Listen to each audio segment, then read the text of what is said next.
Hi guys, this is an introduction video of the Ring Billet Generator software that I just finished producing.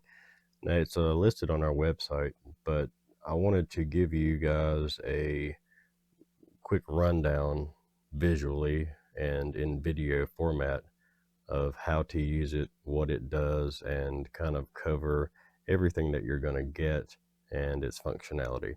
So once you go to the website, which I'll post a link up in the corner here or down and in the description. Once you go to the website and you download the software, then it will be downloaded here to your desktop. And you will not have this file yet, you'll just have this folder right here. But once you download it, you'll be presented with an installation icon, and then you click on the icon and then it'll download it to your Windows operating system. Then you'll be presented with this folder here, and just like any other software, just click on the folder, it'll open up, and you'll notice that there are two files there. One of them is the download itself, so if you clicked on that download, I'm not going to go through the entire process, but I'll show you basically how it works. Once you have it downloaded, click on the Ring Billet Generator version 1.0 download, and then that will open up here. And of course, just like any other installation, you just walk through the process. It'll click yes, and then it'll ask you what language that you want the product to be in.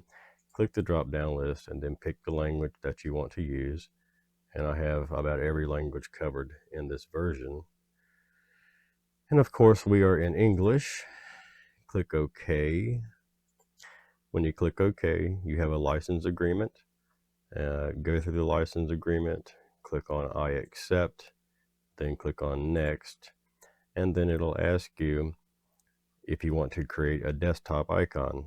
Typically you will want to do that. It's just easy access. You don't have to go into your files and stuff like that to bring up the program. It'll already be on your desktop. So click on yes, and then click next, and then it'll say it's ready to install, and it'll give you a brief update of the additional tasks that it has to do, but you can really just overlook that, and you click on install, and you see that it's installing. Completed the Ring Billet Generator version 1.0 setup, and then you have an option here to launch it at this time when you click the finish button. Now we don't want to do that. Just click on finish, and then you'll notice that it's now located right here. So you can click this icon and it'll open up the Ring Billet Generator.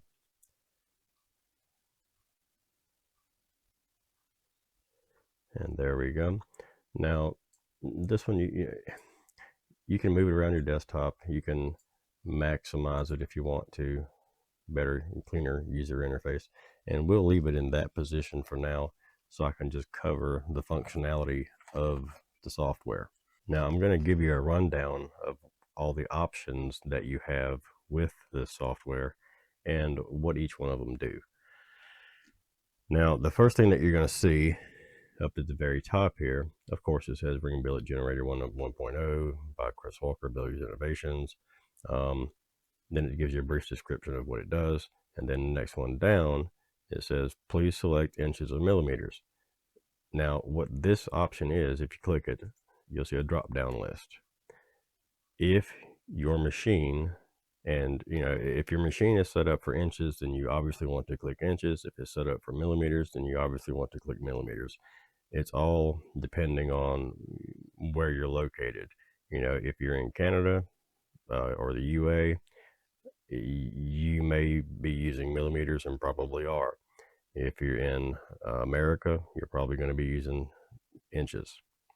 So we'll leave that alone. Then you come down to your cut configuration. Here's where all the good stuff really happens. First you have your cut settings, then you have your tool settings, then you have your motion settings, and you begin with the cut settings. So you type in how many slots you want in your billet. Let's just say you want an 8-slot stitched ring billet. Type in 8, and then you type in how wide you want the slot. Now, how wide you want the slot is directly relative to the inlay material that you're going to be putting into the slots. Now, what I recommend doing is cutting the inlay material first and then measuring it with a set of calipers and getting that number, and then you'll know what to type in here for your slot itself. And just for the purpose of this video, I'm going to type in 0.20, and then you come down to your length of slot. Well, that's pretty obvious. How long do you need these billets to be? Typically, people are going to cut them anywhere from 6 to 18 inches. In this example, let's just type in 6 inches. You can type in 6, or you can type in 6.0. Either one works. I just like single digit 6. Now we come down to the next line, which is depth per pass. And what that line is for, obviously, you want to input how many passes you want your machine to take to make that final pocket depth. And in our case, we're going to put in 0.025, and the end mill diameter that we're going to use is 0.125. So I'm taking 1/5 the diameter per depth of pass, and that is going to make the end mill last a lot longer. You have a lot lower risk of breaking the end mill, and it's not very much stress on your machine. Now, you can set these numbers to anything you like. You can take it full depth if you want to. And, well, to be honest with you, an 1/8 inch end mill, 0.125, is more than capable of taking a full depth at 0.125, depending on your feed rate. Then you go down to the next line, step over percentage. And the step over percentage is how far over the end mill moves on the x-axis to make the next pass, to finish off the current pass. And I have a tendency to never go more than about 25%. You can go up to about 75% if you want, but the lower the step over percentage that you type in, the cleaner the pocket will be. So I'll type in 25%. You don't need to put the percent sign. If you do put a percent sign, it'll kick back an error. Then your spindle speed, that's dependent on the material that you're cutting, but I like to run mine 24,000. Your machine may not have a spindle speed that can go that high. A lot of them are stuck at or capped at 5,000 or 10,000 or 12,000. Just whatever, whatever you feel comfortable with based on your feed and speed calculations. That's what you want to put in for the spindle RPM. Now your feed rate with an 1/8 inch end mill, and again, this is just an example. These feeds and speeds and spindle speeds and depth per cut and stuff like that, that's going to be dependent on the end mill and the material that you're using. The feed rate that I'm going to use for this one is 25 inches per minute, and you don't have to type in the inches per minute, just type in 25. Then the final pass feed rate, I'm going to type in 10. And you have your feed rate, which is how fast the spindle or the end mill is cutting through the material. And then you have a final pass feed rate, which is when it slows down to make that final cleanup pass. And you want that obviously to be a slower speed than your feed rate. So you come down to the next line and you have something called a wall overcut compensation.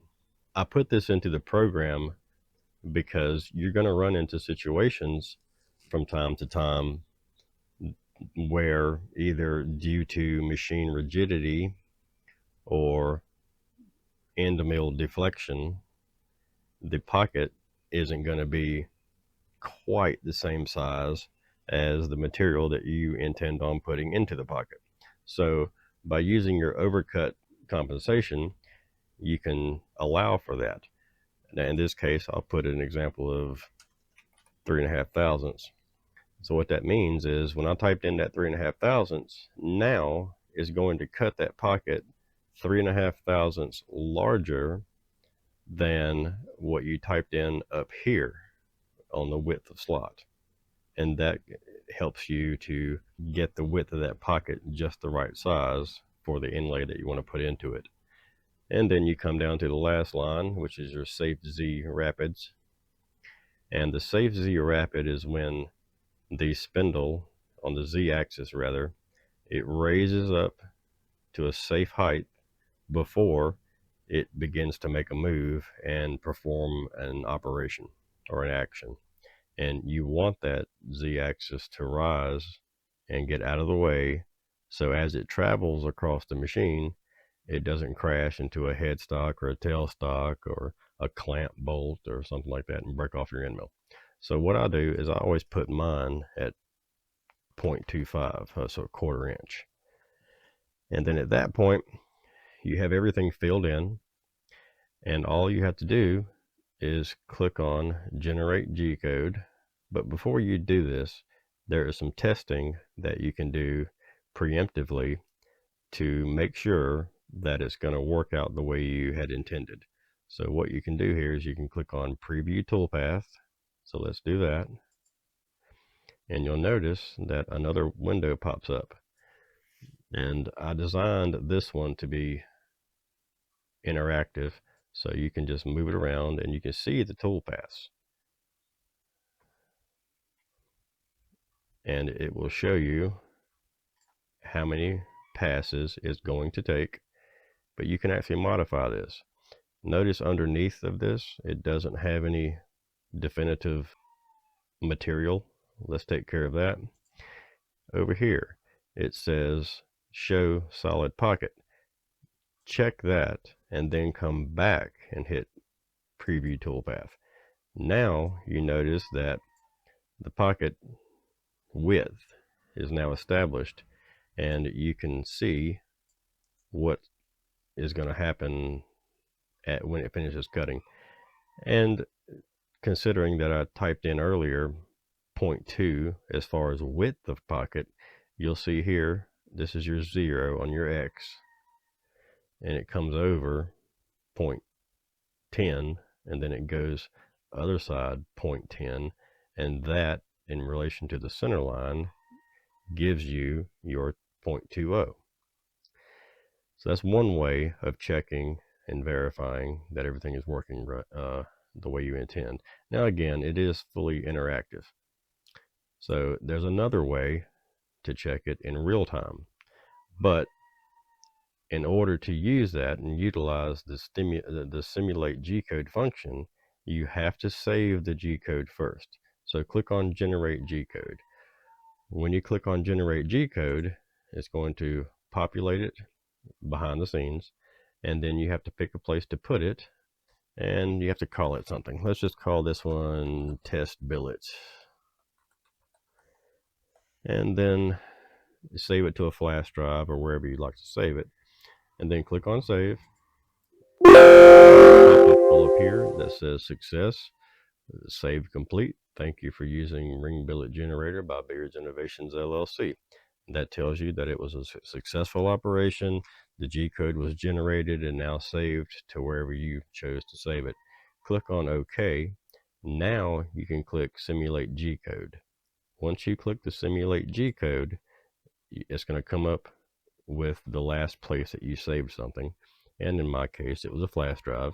And here, Test Billet, this is our file. Now, once you click on Test Billet, it is going to open up the simulator. And now you can see the simulation happening in real time.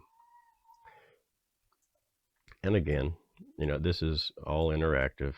You can see what's happening, the tool, the path, what it's going to do, the passes it's going to take.